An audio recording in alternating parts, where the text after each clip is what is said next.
I never imagined that something so small, so insignificant at the time, would have such a big impact.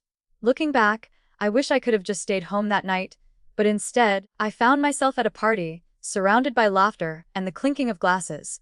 It was meant to be a simple night of fun, a chance to reconnect with old friends, let loose, and maybe even forget about the monotony of everyday life. But nothing ever goes as planned, does it? Let me start from the beginning. My name is Laura, and I'm married to Jack. We've been together for almost 3 years now. Jack is great, steady, reliable, and always so serious about everything. Me? Well, I guess I'm the opposite. I'm the life of the party, always cracking jokes and chatting with everyone. I like to think of myself as the more adventurous one, the one who's open to new experiences. Jack and I are good together, though, complementing each other in a way that worked until that night. That evening, I was excited. My best friend Rachel was hosting a get-together at her place, and I hadn't seen some of the people there in ages. It was going to be a fun night, I told myself. I didn't think much of it. I told Jack I was going, and he was fine with it. He stayed home to watch the game, as usual. I could tell he didn't love the idea of me being out without him, but he trusted me. Or so I thought. As soon as I stepped into Rachel's house, I was hit with a wave of energy. People were already laughing and chatting, and the smell of pizza and snacks filled the air. I took a deep breath, feeling that sense of freedom you only get when you're away from home and from the weight of daily life. I wasn't going to hold back tonight. I was going to have fun. Rachel greeted me with a hug, and I immediately grabbed a glass of wine. It was one of those nights where everything felt a little more electric than usual. The conversation flowed, the music was loud, and I felt this light, bubbly energy in the air. I think I had a few glasses of wine before I even realized it. Normally, I'm careful with how much I drink, but tonight, I was just going with it. At some point, someone suggested we play a game, Truth or Dare. Honestly, I wasn't sure if I wanted to play. I mean, it's a game for high schoolers, right? But everyone was excited, and I figured why not? A little nostalgia never hurt anyone. Besides, Jack wasn't there to judge me, and I could always just pass on the dares if they got too ridiculous. The game started off tame, nothing too wild. A few silly questions, harmless dares. I was laughing, feeling comfortable, and not really thinking too much. But as the night wore on, the dares got bolder. People were getting a little tipsy, and with each round, the atmosphere grew more charged. Maybe it was the wine, maybe it was the heat of the moment, but I started to feel like I was really letting go. Then, it happened. Ben, a guy I used to know from college, was sitting across from me. I hadn't seen him in a while, but he was always the type of person who just commanded attention. He had this easy confidence, a way of speaking that made you feel like you were the most important person in the room. Honestly, I'd always thought he was kind of attractive, but we never really crossed any lines when we were younger. That night, though, everything felt different. Ben leaned back in his chair, and when his turn came, he smirked and chose dare. The group around the circle paused for a moment, clearly trying to come up with something outrageous. After a few seconds, someone, probably Rachel, suggested that Ben should kiss the person sitting across from him. That person, of course, was me. Now this is where I should have stopped, where I should have said something like, "No, this is weird." But I didn't. Maybe I was already feeling too relaxed, too happy. Maybe I thought it was just part of the game. Everyone else was laughing and egging us on, and it felt fun. At least, in the moment, it did. Ben stood up, and before I could even process what was happening, he was right in front of me. He didn't ask if it was okay. He just leaned in and kissed me. I felt a jolt, a rush of something I couldn't quite name. My heart started pounding in my chest as his lips brushed against mine. I froze for a second, but then I kissed him back, just for a moment. Just to get it over with, I told myself. But it didn't stop there. He deepened the kiss, and before I knew it, I was pulled into something more than just a quick peck. The room around us was getting louder, people cheering and laughing. But all I could focus on was the feel of Ben's lips on mine. His hand slid down to my waist, and I could feel the heat building between us. My body was responding before my brain could even catch up. I wasn't thinking clearly anymore. When we finally pulled away, I was breathless. I glanced around the room, and the whole group was watching us, still laughing, but I felt this strange mix of guilt and exhilaration. I tried to laugh it off, shrugging it off as just part of the game. But deep down, something didn't sit right. I think I knew then, in the pit of my stomach, that I had crossed a line. But I wasn't ready to face that yet. It was just a kiss, right? Nothing more. It meant nothing. That's what I told myself, at least. The rest of the game went by in a blur. I remember more drinks, more laughter, and eventually, the game ended. But I couldn't shake that feeling of unease. Something had changed. And I couldn't stop thinking about what had just happened. I didn't tell Jack about the kiss that night. How could I? He wouldn't understand. And part of me thought maybe it didn't matter. It was just a game, after all. But that feeling of guilt lingered in the back of my mind, growing with every minute. The night ended, and I stumbled home, trying to push everything out of my head. As I crawled into bed next to Jack, I closed my eyes, but sleep wouldn't come. That night haunted me. And I knew that I couldn't keep pretending like nothing had happened. The morning after the party was like stepping into a fog. I woke up with a headache, the kind that made the light feel like it was cutting through my skull. My mouth was dry, and I could feel the remnants of last night clinging to me. The faint taste of wine, the lingering smell of perfume in my hair. It all came rushing back, but I couldn't quite remember everything. My body ached from too much laughing, dancing, and talking. I opened my eyes slowly, squinting as I adjusted to the morning light streaming through the blinds. Jack wasn't in bed next to me. I could hear him moving around in the kitchen downstairs. For a moment, I just lay there, trying to gather my thoughts. What happened last night? I remembered the kiss with Ben, but the details after that were hazy, like a dream I couldn't quite hold on to. The laughter, the teasing, the way Ben's hand had felt on my waist.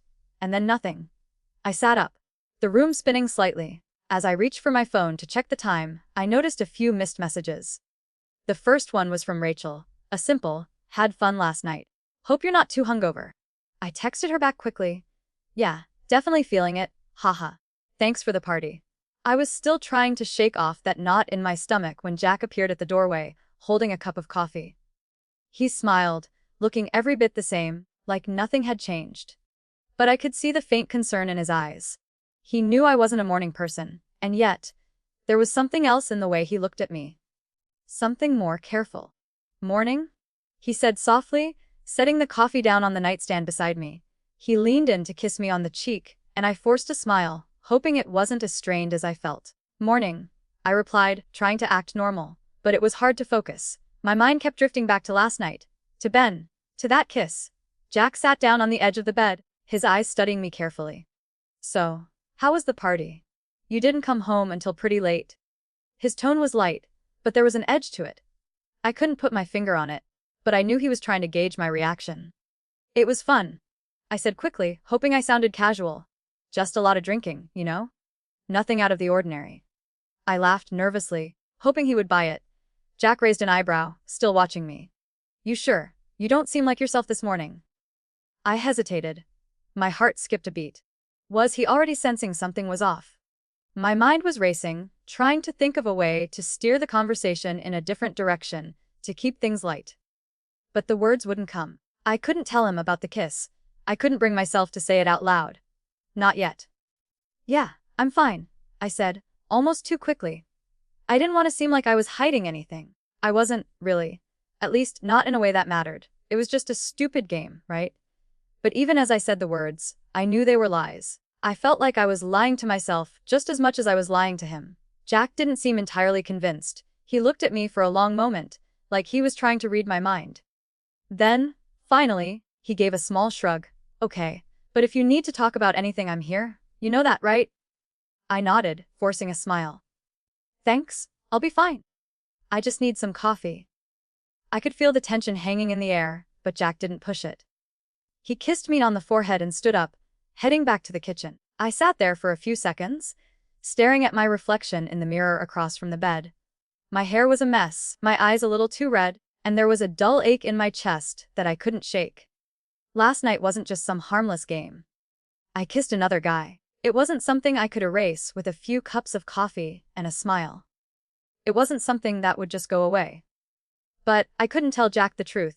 I couldn't tell him how I felt about Ben, how it had made me feel alive, or how I didn't know what to do with the guilt that was creeping in. What would happen then? Would he even look at me the same way again? I wasn't sure I could handle that kind of change.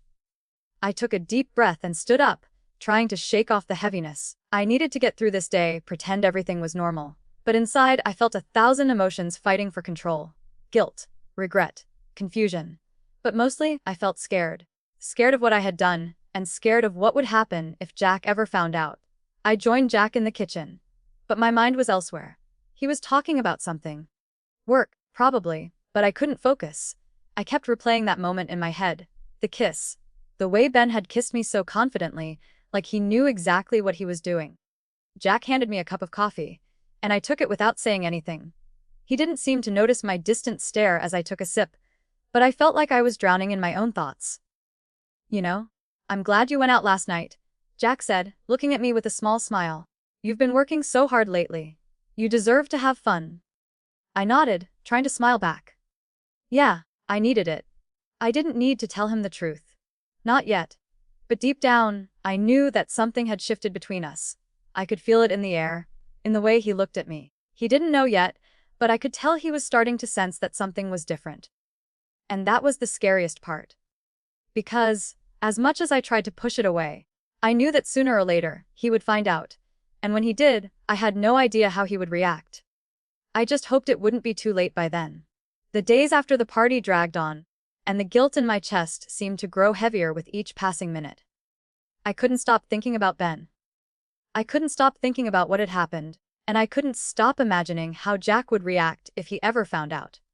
Every time he touched me, I felt like I was wearing a mask, pretending everything was fine, but inside I was falling apart.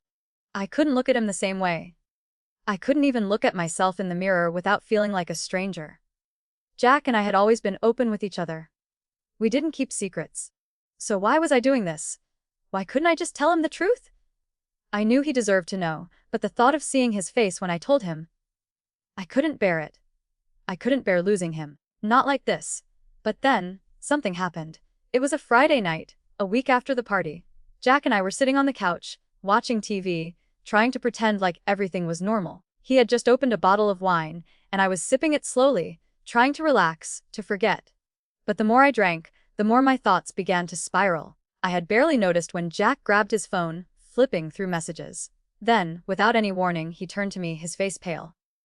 Laura, he said, his voice a little more strained than usual.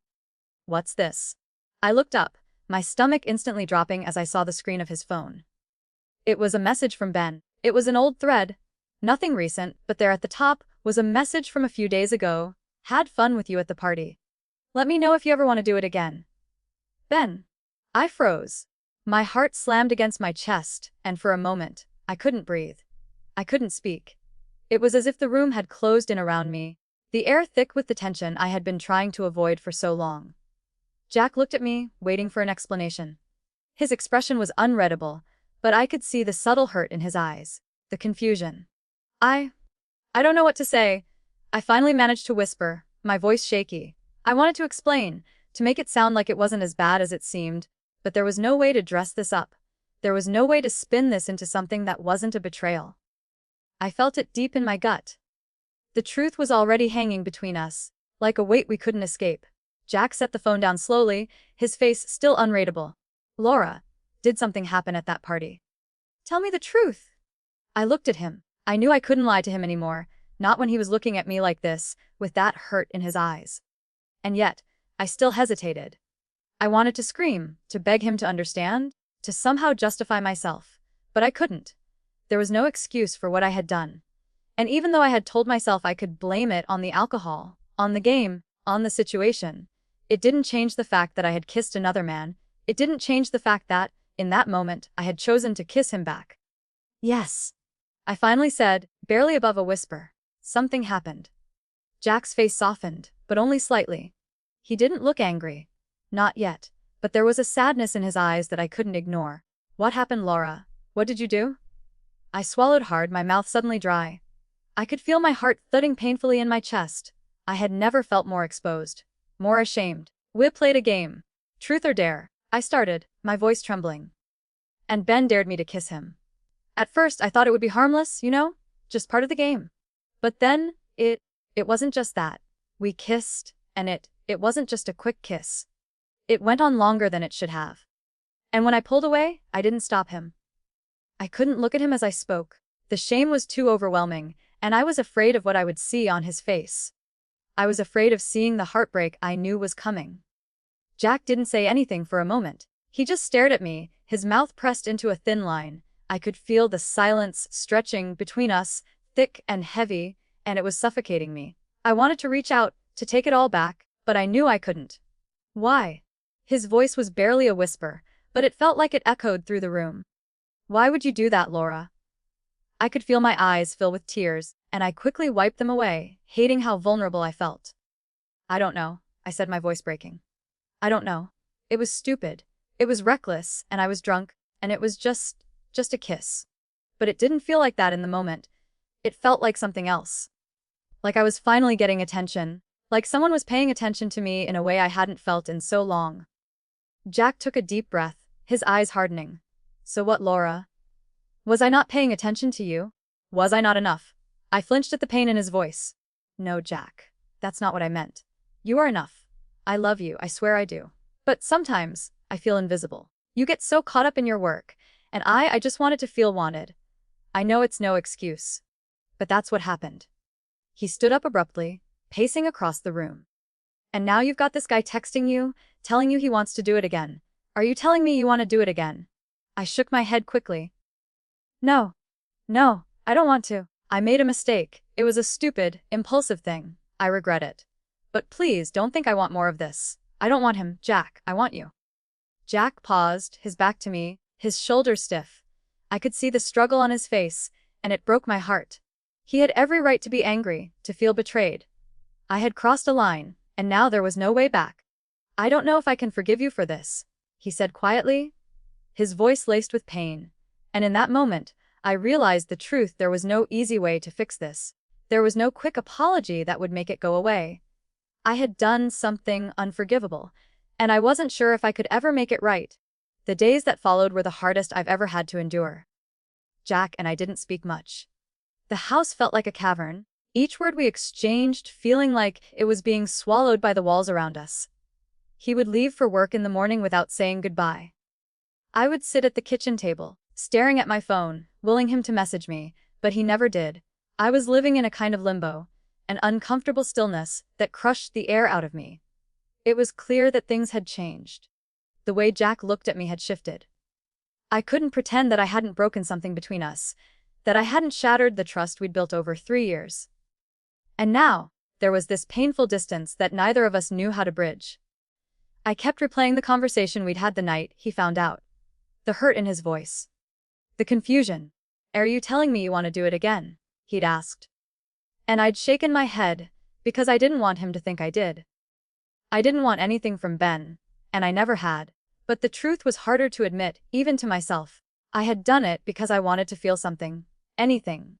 My marriage with Jack had become routine, predictable, comfortable, and for some reason, I thought I could fix that by stepping outside the boundaries. I convinced myself that a little excitement wouldn't ruin everything. How wrong I was. I spent the next few days trying to make things right, but nothing worked. I tried apologizing, explaining myself, but Jack didn't seem to want to hear it. I'd wake up early, trying to make him breakfast, hoping it would start the day on a better note, but it never did. He'd barely acknowledge me, his face distant and unreadable. The silence between us was louder than any words could have been. It felt like the world was collapsing in on me, and no matter what I did, I couldn't stop it. One night, a week after the blow-up, Jack came home later than usual. I was sitting in the living room, my fingers nervously tracing the edge of my wine glass. The house was quiet, and it felt like the kind of silence that only comes when everything has been said, but nothing is truly understood. Jack walked in, his face still tired, but his eyes were different. They were still filled with hurt, but now there was something else, too, confusion. Frustration. I could see that he was struggling with what to do next, with whether to forgive me or to walk away, and it broke me to know that I had put him in that position. I need to talk to you, he said quietly, dropping his keys on the counter. His voice was softer than usual, like he was trying to keep himself from breaking down. I nodded, my heart hammering in my chest. I know. I'm sorry, Jack. I've been trying to fix this. I've been trying to show you how much I regret it, how much I want to make things right. He walked over to the couch, sitting down in front of me. He didn't touch me, didn't try to hold my hand. And that hurt more than I could have imagined. I missed the closeness, the connection we used to have. I don't know how to get past this, Laura, Jack said, his voice hoarse. I've been thinking about it nonstop. About what happened. And I keep asking myself if I can forgive you. And I don't know the answer. I really don't. I felt tears welling in my eyes, but I held them back. I couldn't cry. If I cried, I'd be begging for sympathy. And that wasn't what I needed. I needed him to understand, to listen. I can't promise I won't mess up again, I said, my voice shaking. But I'm willing to do whatever it takes to prove to you that I love you, that this was a mistake, and that it will never happen again. Please, Jack, just give me a chance to show you how much you mean to me. He looked at me for a long time, his expression unreadable. I could see that he was torn. The pain in his eyes was enough to break me. But there was also something else there, something I hadn't seen in a while. Hope, maybe. Or maybe just the flicker of the person he used to be, the person who had loved me without question. The person I had hurt so deeply. Jack exhaled slowly, running his hands through his hair, looking lost. I want to believe you. I really do. But it's hard, Laura. You know how hard it is for me to trust you again. It's not just the kiss. It's the fact that you let it happen in the first place. That you kept it from me. That's the part that really kills me. I felt my chest tighten. I know. I didn't want to hurt you, Jack. I never wanted to hurt you. But I was scared. I didn't know how to fix things, so I did something stupid. There was silence again, thick and heavy, before Jack spoke. I'm not gonna lie, Laura, he said, his voice raw. I don't know if I can ever look at you the same way again. I don't know if I can trust you. But I don't want to give up on us. I don't want to just throw everything away. His words were like a lifeline, but they also felt like a double-edged sword. I had broken his trust, and while he wasn't ready to walk away, I knew this would take time. Time that we didn't have. I'm sorry. I whispered, my throat tightening. I'm so sorry. I never meant to hurt you. Jack stood up then, walking over to me. He didn't pull me into an embrace, but he placed his hand gently on my shoulder. It wasn't the comfort I had been hoping for, but it was something. It was enough for me to realize that maybe, just maybe, we could work through this. If we both tried hard enough. I don't know what the future holds, Laura, he said quietly. But I'm willing to try. I think we both need time. But we'll see. I just need to know that you're willing to fight for us, too. I will. I promised him, looking up into his eyes. I'll fight for us. I'll do whatever it takes. He gave me a small nod as though weighing the words I'd just spoken. Then he stepped back, taking a deep breath. Okay. But this is going to take time. A lot of time. And if you want me to trust you again, you have to show me that you're serious about fixing this. I will, I said again, my voice steady now. I swear I will.